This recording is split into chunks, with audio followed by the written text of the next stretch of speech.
Friends, कैसे हैं आप सभी। हर दिन की भांति आज भी उम्मीद कर रहे हैं कि आप लोग अच्छे ही होंगे।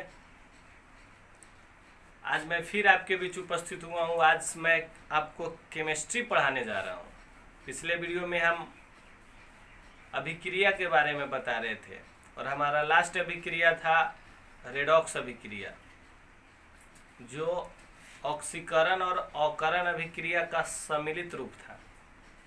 आज हम उस रेडॉक्स अभिक्रिया का दैनिक जीवन में उपयोग क्या होता है, उसका क्या क्या प्रभाव है हमारे दैनिक जीवन में, इसके बारे में पढ़ने जा रहे हैं। आखिर उस रेडॉक्स अभिक्रिया का क्या क्या असर होता है। तो चलिए आते हैं, क्या है हमारा दैनिक जीवन में रेडॉक्स अभिक्रिया का प्रभाव। बहुत सारे प्रभाव हैं रेडॉक्स अभिक्रिया का हमारे लाइफ में, लेकिन उसमें से कुछ के बारे में हम अध्ययन करेंगे और बाकी जो है आपके बुक में है, आप उनको अच्छे से रीड कर लेंगे और आपको जो अच्छा लगेगा उससे आप नोट्स में उसको लिख सकते हैं। जो मुख्य चीज़ें हैं मैंने यहाँ पे लिखी हुई है और उसके बारे में मैं आपको बता रहा हूँ। पहला है भोजन का पचना, यानी कि जब हम खाते हैं तो उस भोजन के पचने में जो क्रिया होती है वो एक रेडॉक्स अभिक्रिया है। क्या कहता है कि हमारे भोजन में मुख्यतः कार्बोहाइड्रेट होते हैं, यानी कि जो भोजन हम लेते हैं उसमें मुख्यतः ज़्यादातर कार्बोहाइड्रेट होते हैं। पाचन की क्रिया में यह स्टार्च में बदल जाता है, यानी कि ग्लूकोज कह सकते हैं, स्टार्च में बदल जाता है, जो हमारे शरीर के कोशिकाओं में ऑक्सीजन द्वारा ऑक्सीकृत होकर CO2 और ऊर्जा मुक्त करता है। यानी कि जब हम भोजन लेते हैं, कार्बोहाइड्रेट होता है, उसके बाद उसका पाचन होता है तो स्टार्च में बदल जाता है। उसको फिर हमारे कोशिकाओं द्वारा ऑक्सीजन के माध्यम से ऑक्सीकृत किया जाता है और उसके फलस्वरूप वह हमें ऊर्जा देता है और जो CO2 बनता है वो हमारा सांस के माध्यम से बाहर निकल जाता है और उसके बाद हम एनर्जी फुल फील करते हैं, ताकत वाली हमको फीलिंग आती है। और जब हम भूखे रहते हैं तो हमको लगता है कि हमें ताकत नहीं है, यही भोजन के वजह से ही होती है। और यह एक रेडॉक्स अभिक्रिया है, क्योंकि ऑक्सीजन भोजन से जुड़ा, उसके बाद CO2 निकला, तो यह एक रेडॉक्स अभिक्रिया ऑक्सीकरण अवकरण अभिक्रिया हुई। भोजन का दुर्गंधित होना, भोजन का दुर्गंधित होना आप देखे होंगे कि जब भोजन को लंबे समय तक खुली वायु में छोड़ दिया जाता है तो उसमें एक अप्रिय गंध, अप्रिय कहने का मतलब जो हमको पसंद नहीं है, उस प्रकार की गंध आने लगती है, क्योंकि इसमें उपस्थित वसा एवं तेल का ऑक्सीकृत हो जाते हैं। इसका कारण क्या है कि जो हमारे भोजन में वसा और तेल उपस्थित हैं, भोजन निर्माण में जो हम तेल का यूज किए हैं, वो सब ऑक्सीजन की उपस्थिति में ऑक्सीकृत हो जाते हैं, जिसके वजह से भोजन खराब हो जाता है, यानी खाने योग्य नहीं रह जाता और उसमें एक अप्रिय गंध आने लगती है। तो ये भी एक प्रकार का ऑक्सीकरण अवकरण या रेडॉक्स अभिक्रिया का उदाहरण है।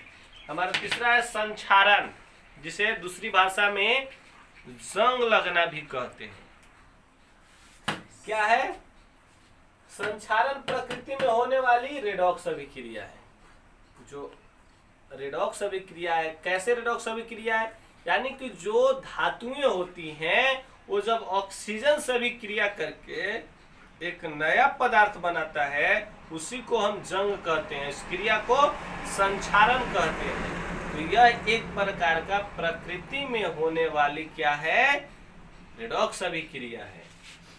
चलिए अब हम लोग पढ़ेंगे दहन की क्रिया, यानी कि जो आग लगता है, आग पकड़ता है, उसे क्या कहते हैं, दहन की क्रिया। दहन की क्रिया एक ऑक्सीकरण अभिक्रिया है। ऑक्सीकरण अभिक्रिया का मतलब आप परिभाषा पढ़ चुके हैं कि ऑक्सीजन का जुड़ना।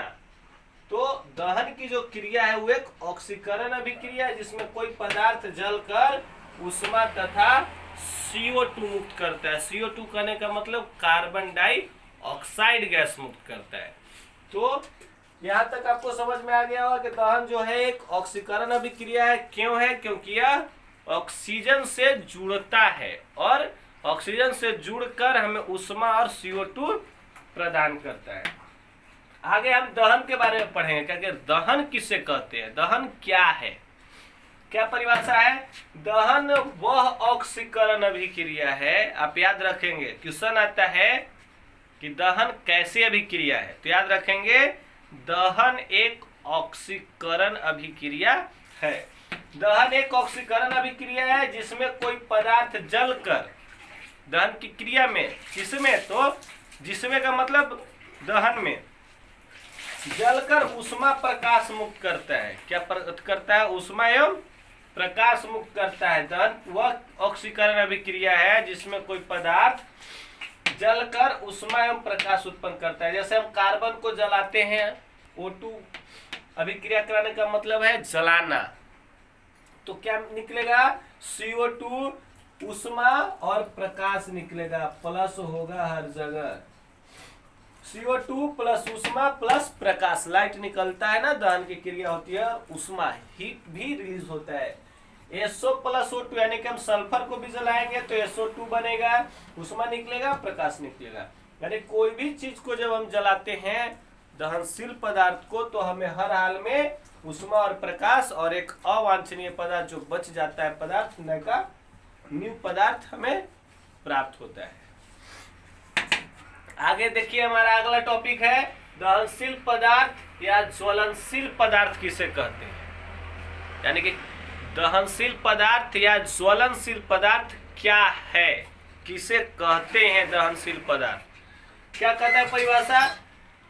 वह पदार्थ जो दहन की क्रिया में जलता है। यानी कि जब हम दहन की क्रिया कराते हैं तो जो पदार्थ जलता है उस पदार्थ को हम कहते हैं दहनशील पदार्थ या ज्वलनशील पदार्थ। समझ में आई होगी।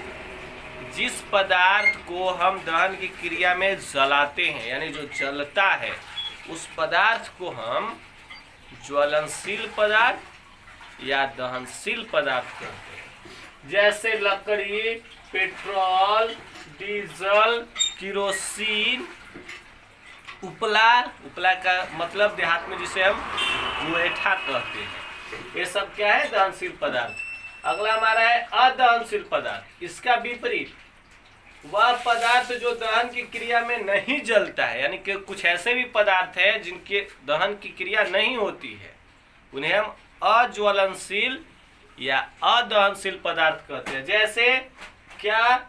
जैसे में हमारा क्या होगा? जैसे में हम लिख सकते हैं मिट्टी, बालू, पत्थर इत्यादि। यानी ये सब ऐसे पदार्थ हैं जिनमें दहन की क्रिया नहीं होती है।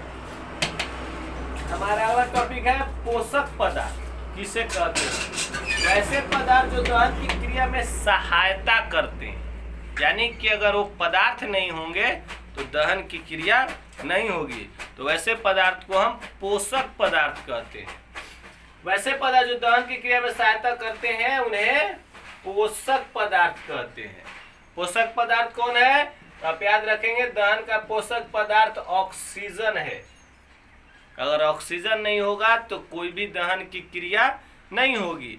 आप बचपन में शायद प्रयोग के माध्यम से पढ़े होंगे कि ऑक्सीजन पोषक पदार्थ है दहन का, क्योंकि ऑक्सीजन जब तक नहीं मिलती कोई भी पदार्थ में दहन की क्रिया नहीं होती है। हमारा स्टार पॉइंट है दहन का सबसे महत्वपूर्ण पोषक पदार्थ O2 है तथा अन्य पोषक पदार्थ मुख्य है ऑक्सीजन। उसके अलावे भी कोई पोषक पदार्थ है, कौन कौन है?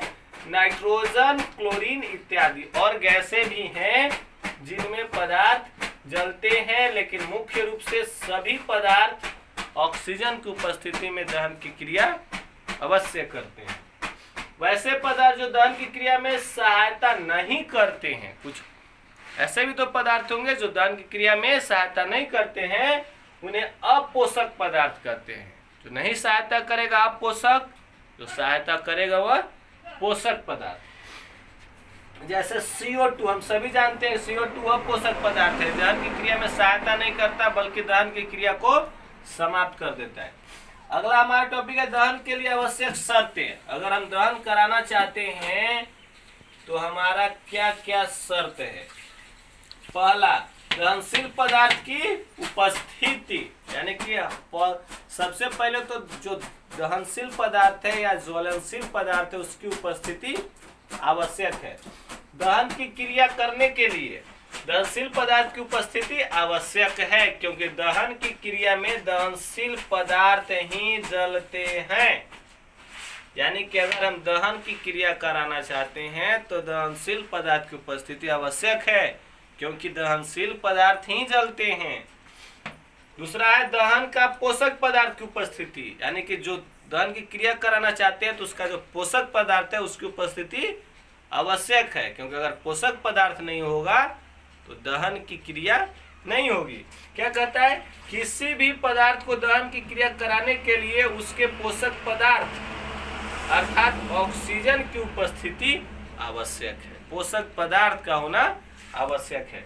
तीसरा हमारा है ज्वलन ताप की प्राप्ति। ज्वलन ताप क्या है, अगले वीडियो में हम आपको बताएंगे कि ज्वलन ताप किसे कहते हैं। कोई भी पदार्थ अपने ज्वलन ताप पर ही जलना शुरू करता है, कोई भी पदार्थ, और सभी पदार्थ के ज्वलन ताप अलग अलग होते हैं। तो कोई भी पदार्थ ज्वलन ताप पर ही जलना शुरू करता है। भिन्न भिन्न पदार्थों के ज्वलन ताप भिन्न भिन्न होते हैं। ये 3 आवश्यक शर्तें हैं, और इसी के साथ आज का हमारा क्लास समाप्त होता है। इसके आगे का वीडियो लेकर हम फिर से उपस्थित होंगे। तब तक के लिए बाय।